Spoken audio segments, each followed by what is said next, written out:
had for questions here. I hate to let you go, but we do have to get ready for our next one. It's the psychological horror game like you've never seen or played before. Uncle Sam's coming, and he wants you. Hello, Bill. Bill. Hi. Hello. Glad you can make it to your appointment. Go down the hallway, turn right, then left, then make a right, take the third left, turn right, then left, then.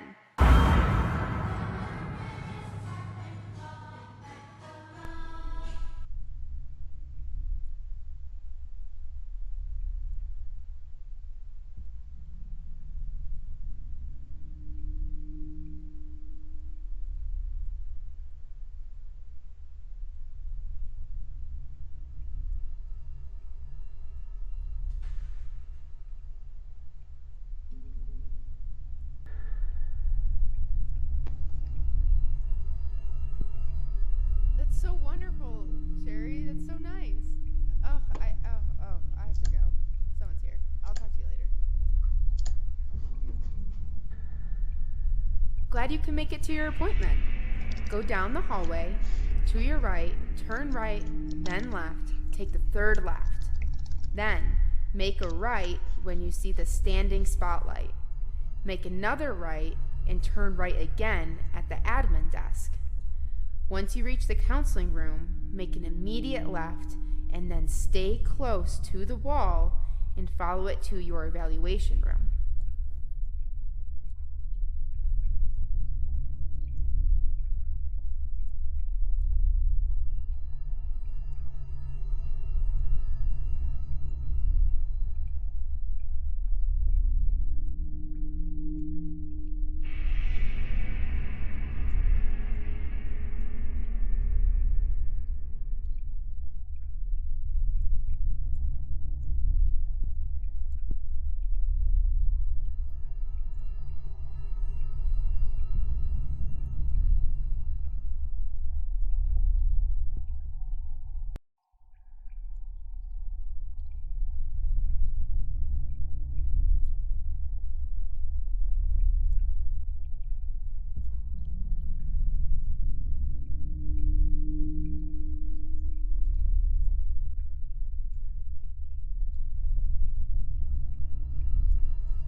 Welcome. I wasn't ready for that. That was intense. Glad you think so. Okay, so now joining two developers from Big Brother Games, creative director Colin Guile? Guile, correct. Guile, okay. And lead designer and U.S. Army veteran Dan Spence. Yes, I think you might have the wrong picture actually up there. Well. Yeah, you have Eric up there. Oh, that is unfortunate. Well, we'll get that wrapped up real quick. We can hear you though, right, Dan? That's yes. Okay. Cool. And then we're gonna go ahead and start into the questions because time is limited. So, other than making me jump out of my skin, what was your motivation for choosing VR as a platform for your project? So we wanted to use VR for a few reasons, actually. For one, it provides an increased immersion for horror experience. But additionally, VR is a really powerful empathy tool that allows you to experience something through another person's eyes. And on top of that, we also, some choices we made as far as using VR where it provided some tools for us to create our controller that worked really well. And how did you come to the wheelchair as a control? As Ryan and Corinne mentioned, we were tasked with creating ideas for all these different alternative controllers. And as I was thinking of things, I realized that no protagonist in games have really represented a person in that position. And my lead designer, Dan, here felt this could really promote a good cause. That's right. Like, being a U.S. Army veteran myself, I've seen and understand the struggles that many veterans face and continue to experience after selflessly serving their country, overseas and at home. But as far as the controller goes, I was one of the engineers that was on the team when we originally started prototyping. We tried putting knobs in the side and mounting it and trying to track motion that way.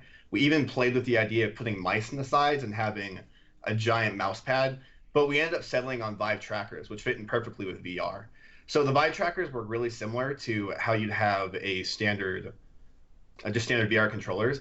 And by tracking the rotation of these and mounting them on the side, we're able to see the velocity in which the player is actually moving the wheelchair, and then translate that to simulate like real accurate locomotives, which is extremely important for us as a game and as an empathy tool. So we actually had an amazing engineering team that consisted of Yuhan, Manas, and Saranch, paired with our producer, Richard, who assembled our controller. They were absolutely key in helping us to realize this and really bring it to light. Yeah, I mean, talk about coming to life here. I mean, not your problem wanted to know, are the physics on the wheelchair realistic? Like, do you have to turn the wheels in opposite directions to turn and stuff like that? Yeah, absolutely. Mm-hmm. Yeah, and it goes real time. We try to get it as realistic as we can. Cool. Rosensha wanted to know, so the wheelchair adds some limitations to the game, but limitations can really inspire you. What limitations do you specifically use in this to add to the atmosphere? And in fact, there's a lot of questions on how like the limited mobility influenced the design of the game, if you just want to go ham on that for a minute. Sure. So when we originally designed the game, we were trying to find a way to bring the realities of the BA system to light, but at the same time, we tried to make sure the wheelchair was front and center. So in certain situations, you actually see there in the gameplay trailer, the player is able to peer around corners and look into other rooms before fully committing to that. So in your traditional experience, it's not VR. You are able to, walk up to a doorway and look through the doorway. In this one, we give the player the opportunity to, get to a point where they could peer around corners. And that limitation of being, of not being able to use WASD to move around, it definitely is a part of the design process and really adds to the experience we created. Right. 11 Davis want to know, is there a way to adapt the controller scheme so it could be played while like sitting in an office chair or just... Yes, absolutely. So that's something that we're planning on doing at a later point. So we're planning on having it made so that you could use the actual grip aspects. Sorry, I have my dog walking around my lap. The actual grip aspects of the controller actual grip aspects of the controller will be simulated as to grabbing the physical wheels, and then based off the velocity in which you let go and move your hands, that will give you the ability to move forward. So while that isn't in development, because the goal of this project was alt control, it is definitely in the forefront. It's something we're planning on doing in the future. Yeah, absolutely. All right, and last question here. If people want to learn more about I Want You and its development, where can they do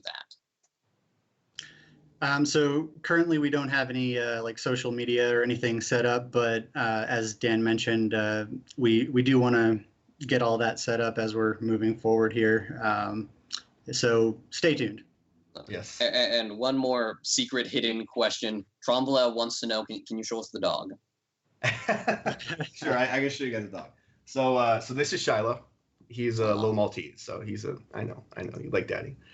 He's a cutie, but if I could really quick, just a quick shout out to the amazing design team we had. So Jane and Julian, they did great. I love working with them. And we had a bunch of extremely talented artists. As you can see, this is very art intensive. And considering it took about 4 months, Michael, Colin, Jordan, and Yuyen, you guys are amazing. You made the experience not only look great, but feel amazing. So thank you so much. It was absolutely stunning. That is all the time we have for this one. So thank you for coming on, and we're getting ready for our next one. Our next project is a co-op kart racer that also happens to be great for exercise. Are you ready to get pumped?